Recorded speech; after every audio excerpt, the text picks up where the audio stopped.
చంద్రబాబు నాయుడు గారి మీద చర్యలు ఎందుకు తీసుకోలేదు? అంత ఓపెన్ గా చెప్పారు కదా కిరణ్.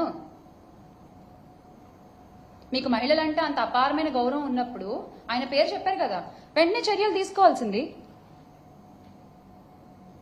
సోషల్ మీడియా తోడేళ్లను తయారు చేస్తూ ప్రోత్సహిస్తున్నది ఎవరు? రెడ్ బుక్ రాజ్యాంగాన్ని నడిపిస్తున్నది ఎవరు? ఫేక్ న్యూస్ ఫ్యాక్టరీలను ఎంకరేజ్ చేస్తున్నది ఎవరు?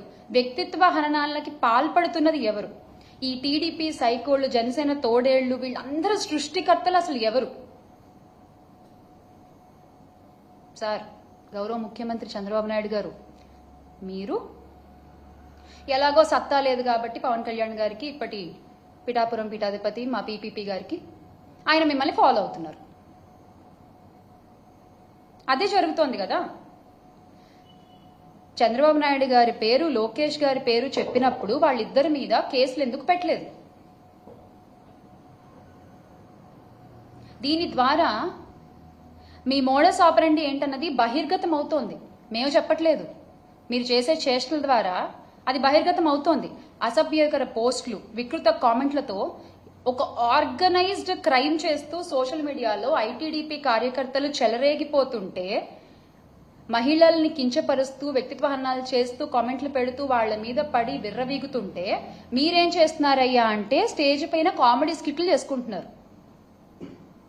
స్టేజ్ పైన కామెడీ స్కిట్లు చేసుకుంటున్నారు సార్. మీరు చేసే పని అది. దాన్ని చూసి మీరు కింద క్లాప్స్ కొడుతున్నారు. వ్యక్తిత్వ హననం అనేది అసలు టీడీపీ పార్టీ జీన్లోనే ఉంది. ఎస్, మీ క్రోమోజోమ్స్ లోనే అది ఉంది. స్వర్గీయ ఎన్టీఆర్ గారికి వెన్నుపోటు పొడిచిన దగ్గర నుంచి ఇది మొదలైందని చెప్పొచ్చేమో. ఆ ఎపిసోడ్తో ఎగ్జాక్ట్గా ఇది మొదలైందని చెప్పుకోవచ్చు మనం. క్యారెక్టర్ అసాసినేషన్ అనేది మీ పార్టీ జీన్లోనే ఉంది. అది ఏ రకంగా కొనసాగిస్తున్నారు ఈ రోజు వరకు అనేది ప్రతి ఒక్కళ్ళు చూస్తూనే ఉన్నారు. 2014 ఎన్నికల్లో అసలు సైకో అనే పదం వాడింది ఎవరండి? చంద్రబాబు నాయుడు గారే కదా. మరి అది కరెక్టా? అలా మాట్లాడొచ్చా? రాష్ట్రంలో ఒక మాజీ ముఖ్యమంత్రి కుమారుణ్ణి ఉద్దేశించి ఈ తరహా కామెంట్లు చేసింది చంద్రబాబు నాయుడు గారే కదా. మరి దాని అర్థం ఏంటి? ఒక వ్యక్తిని డైరెక్ట్ గా ఎదుర్కోలేక, ఆ వ్యక్తికున్న జన బలాన్ని ఎదుర్కోలేక మీరు వెంటనే సైకో అనేటువంటి ఒక కొత్త పిక్చర్ని తీసుకొచ్చారు. అది కరెక్టా?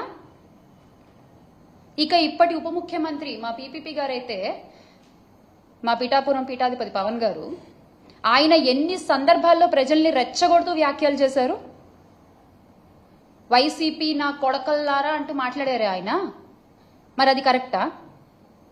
మరి వాళ్లపై ఎందుకు ఎలాంటి కేసులు లేవు? కూటమి నాయకులు అదే చేస్తున్నారు. ముఖ్యమంత్రి గారు, ఉప ముఖ్యమంత్రి గారు, హోంమంత్రి గారు, వీళ్ళంతా కింద స్థాయి నాయకులు కూడా అదే పాటిస్తున్నారు.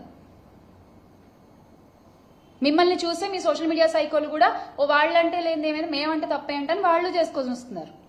ఆజ్యం మీరే పోస్తున్నారు, బీజం మీరే వేస్తున్నారు దీని అంతటికి. ఇది మీరు మర్చిపోకూడదు.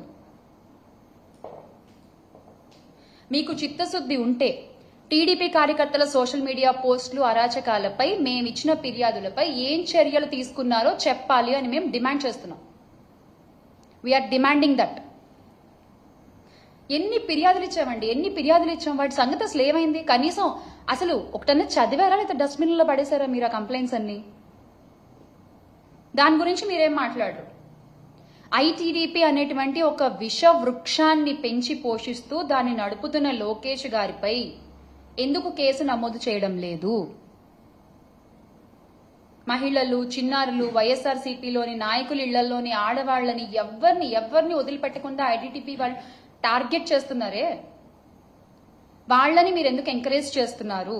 మీకు మహిళలంటే అంత గౌరవం, మహిళల రక్షణ పట్ల అంత బాధ్యత ఉందని మీరు అన్నారు కాబట్టి నేను ఈ రోజున మేము ఇవన్నీ అడగాల్సి వస్తుంది. ఒక ముఖ్యమంత్రిగా ఉన్న మా నాయకుడు వైఎస్ జగన్మోహన్ రెడ్డి గారిని ఉద్దేశించి సైకో అని వ్యాఖ్యానించిన చంద్రబాబు గారిపై కేసులు ఉండవా? మహిళల జోలికి వస్తే అదే లాస్ట్ డే అని చెప్పిన చంద్రబాబు నాయుడు గారు పీపీపీ గారులపై కేసులు ఉండవా? టీడీపీ సైకోలపై చర్యలు ఎందుకు తీసుకోవట్లేదు? ఈ రాష్ట్రంలో ఆడపిల్లలకు అన్యాయం చేయాలనే ఆలోచన వస్తే అదే ఆఖరి రోజు అని చెప్పిన నాయకులపై కేసులుండవా? మా పాలనలో ఏదైనా తప్పుంటే మా కాలర్ పట్టుకుని అడగండి అన్న నాయకులేమో ఈ రోజున కాలర్ లేని చొక్కాలు వేసుకుని తిరుగుతున్నారు.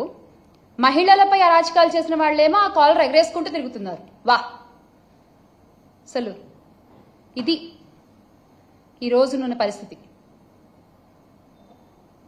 వైఎస్ఆర్సీపీ నాయకులను ఉద్దేశించి చెప్పు తీసుకుని కొడతానంటూ కామెంట్ చేసిన డిప్యూటీ సీఎం పవన్ కళ్యాణ్ గారిపై మీరు ఏం చర్యలు తీసుకుంటారో చెప్పండి. మహిళా నాయకులను ఉద్దేశించి మీ నాయకులు చేసిన కామెంట్లపై మీరు ఏమి యాక్షన్ తీసుకుంటున్నారో చెప్పండి. అప్పుడు ఒప్పుకుంటాం, అమ్మో మహిళలంటే చాలా గౌరవము, రెస్పెక్ట్ టీడీపీకి అని. హోంమంత్రి అనిత గారు ఒక మహిళ హోంమంత్రి స్థాయిలో ఉన్నందుకు రాష్ట్రంలోని మహిళలందరూ చాలా ధైర్యంగా ఉండాలి వాస్తవానికి. కానీ గౌరవ హోంమంత్రి గారు ఆవిడ ఏం చేస్తున్నారు? కేవలం ఆఫీసుల్లో కూర్చుని ప్రెస్ మీట్లు పెట్టడం వరకే పరిమితం అవుతున్నారు తప్ప రాష్ట్రంలో ఇన్ని అఘాయిత్యాలు జరుగుతున్నా, ఆడపిల్లలపై ఇన్ని అరాచకాలు జరుగుతున్నా ఎంతమంది ఆడపిల్లలను ఆవిడ వెళ్లి పలకరించారో చెప్పండి. ఈ రోజున మేము అడుగుతున్నాం. ఇన్ని అఘాయిత్యాలు జరిగాయి కదా, మీరే అసెంబ్లీలో చెప్పారు కదా కొన్ని వేల మంది ఆడపిల్లలకు అన్యాయం జరిగింది అని గత కొద్ది నెలలుగా.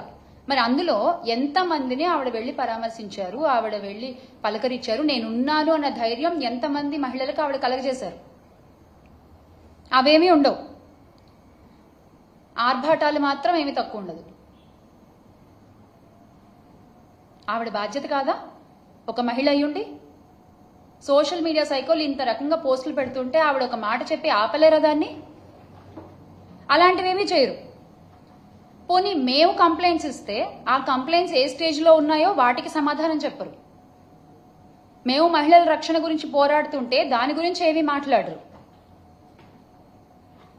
మీరు మాత్రం చెప్పుకుంటారు మాకు మహిళలంటే చాలా గౌరవం, అయిపోయింది, చెప్పేస్తే పని అయిపోయింది అంతే, మిగతా వాటితో మనకేం సంబంధం లేదు, జరుగుతుందని గాలికి వదిలేస్తారు మహిళల్ని.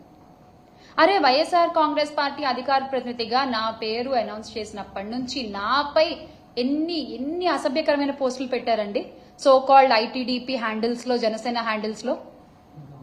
నన్ను ఎంత మానసికంగా దెబ్బతీయాలని చూస్తున్నారు, ఎన్ని రకాలుగా ఇబ్బంది పెడుతున్నారు. నా ప్రొఫెషన్ ని నాకు దూరం చేశారు, అక్కడ అవకాశాలు రాకుండా చేశారు. ఇవన్నీ చేసినందుకు మీ మీద నేనెన్ని కేసులు పెట్టాలి అసలు? కానీ చేసే పని ఏదైనా మా అధినాయకుల్లాగే మా వైఖరి కూడా అలాగే ఉంటుంది. చేసే పని ఏదైనా నిజాయితీగా నిబద్ధతగా చేసుకుంటూ ముందుకు వెళ్ళిపోవడమే. అన్యాయం అన్న చోట గొంతెత్తి మాట్లాడడమే. మీరు నన్ను ఎంత భయపెట్టాలని చూసినా మీ బెదిరింపులకి బెదిరే వాళ్ళు ఎవరు లేరు ఇక్కడ.